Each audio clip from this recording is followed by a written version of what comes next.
পঞ্চগড় সহ দেশের উত্তর জনপদে গত কয়েকদিন ধরে হিমেল হাওয়া ও ঝিরঝিরি বৃষ্টির মতো পড়ছে কুয়াশা।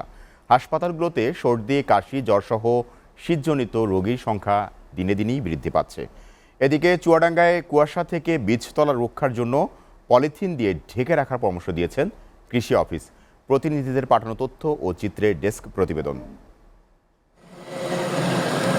পঞ্চগড়ে গত কয়েকদিন ধরে ঘন কুয়াশার পরিমাণ ও স্থায়িত্ব বেড়ে যাওয়ায় দুপুর পর্যন্ত সূর্যের দেখা মিলছে না।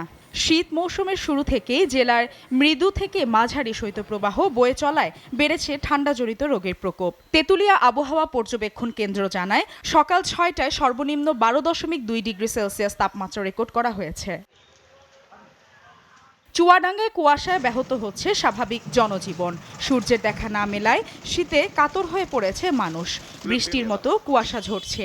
সকাল ৯টায় জেলার সর্বনিম্ন তাপমাত্রা রেকর্ড করা হয়েছে ১২.৫ ডিগ্রি সেলসিয়াস। কৃষি সম্প্রসারণ অধিদপ্তরের পক্ষ থেকে কুয়াশা থেকে বীজতলা রক্ষার জন্য পলিথিন দিয়ে ঢেকে রাখার পরামর্শ দেওয়া হচ্ছে।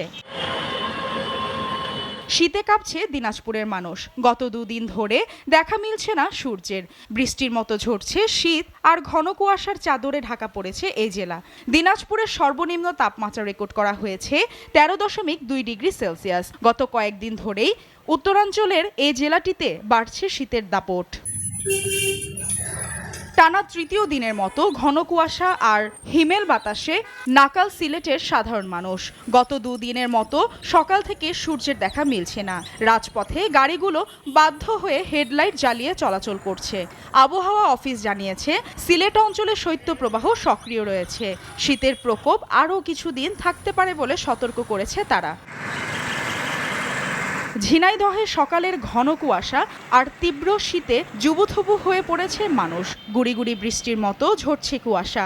এতে বিপাকে পড়েছে নিম্ন আয়ের খেটে খাওয়া মানুষেরা। কুয়াশা আর শীত উপেক্ষা করেই কাজে ছুটছেন তারা। এসিটিভি নিউজ ডেস্ক।